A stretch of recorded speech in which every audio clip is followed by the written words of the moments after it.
எதையும் யதார்த்தமாக மக்களிடத்திலே சொல்லக்கூடியவர், நண்பர்களிடத்திலே பேசுகிற பொழுதும் சொல்லக்கூடியவர் அண்ணன் EVKS அவர்களை, அதாவது யாரும் எதிர்பார்க்காத மிகப்பெரிய வித்தியாசத்திலே நீங்கள் அன்றைக்கு வெற்றி பெற செய்தீர்கள். 66,000 வாக்கு வித்தியாசத்திலே நீங்கள் வெற்றி பெற செய்தீர்கள். தளபதி அவர்கள், சீட்டு எங்கே காங்கிரசுக்கு நாம் கொடுக்க வேண்டும், வேட்பாளர் யார் என்று சொல்லுகிற பொழுது காங்கிரசில் என்ன முடிவெடுக்கிறார்கள் என்று தெரியவில்லையே என்று ஒரு நிலை இருந்த பொழுது, அப்பொழுது காங்கிரசில் இருந்து எங்களுக்கு கிடைத்த செய்தி, அண்ணன் EVKS அவர்கள் தான் வேட்பாளர் என்று சொன்ன உடனேயே நானும் முதலமைச்சர் அவர்கள்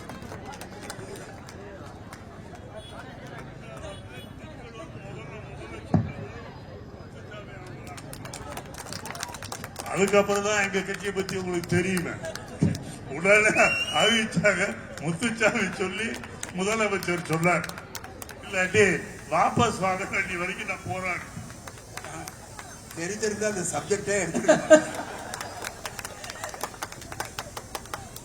தளபதி அவர்கள் அவர் மீது மிகப்பெரிய நம்பிக்கை, அந்த குடும்பத்தின் மீது மிகப்பெரிய பாசம் கொண்டவர் என்பதை சொல்ல வேண்டும் என்பதற்காக சொன்னேன்.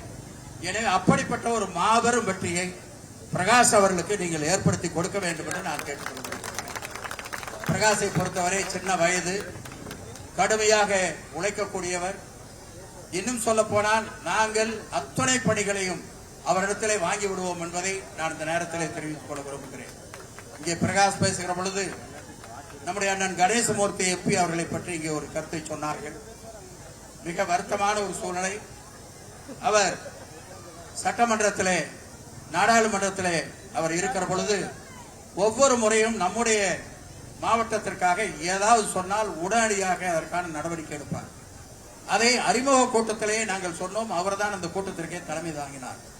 இதையெல்லாம் எதற்காக சொல்லுகிறோம் என்று சொன்னால், திராவிட முன்னேற்ற கழகத்துடைய கூட்டணி என்பது மிக கடுமையாக இன்றைக்கு உழைத்துக் கொண்டிருக்கிறது. இந்த மக்களுடைய பணியை செய்ய வேண்டும் என்று அக்கறையோடு செய்து கொண்டிருக்கிறது. தளபதி அவர்கள் ஆட்சி பொறுப்பு ஏற்றதிலிருந்து இங்கே எல்லோரும் சொன்னார்கள், பல திட்டங்களை இங்கே சொல்லி இருக்கிறார்கள்.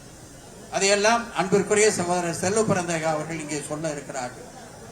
அதே போல உதயநிதி அவர்கள் பல திட்டங்களை செய்திருக்கிறார்கள். நமக்கு இங்கே வந்தார்கள். சோலாரில் ஏறத்தாழ 2500 பேருக்கு ஒரே மேடையிலே நலத்திட்ட உதவிகளை கொடுத்தார்கள். தளபதி அவர்கள் பல நேரங்களிலே பல நிகழ்ச்சிகளுக்கு இங்கே வந்து செய்தாலும், சமீபத்தில் 31ஆம் தேதி நமக்கு முடக்குறிச்சியிலே சின்னையம்பாளையம் என்ற இடத்திலே ஒரு மாபெரும் பொதுக்கூட்டத்திலே அவர் கலந்து கொண்டார். அநேகமாக மிகப்பெரிய பொதுக்கூட்டம் நாம் தான் நடத்தி இருக்கிறோம். இந்த மக்கள் அவ்வளவு ஆர்வமாக இருந்தார்கள். வருகிற 12ஆம் தேதியும் 13ஆம் தேதியும் கோயம்புத்தூர்லேயும் அதே போல திருப்பூர்லேயும் இந்த நிகழ்ச்சி நடக்க இருக்கிறது. செய்திகளை உடனுக்குடனும் துல்லியமாகவும் தெரிந்து கொள்ள சப்ஸ்கிரைப் பண்ணுங்க.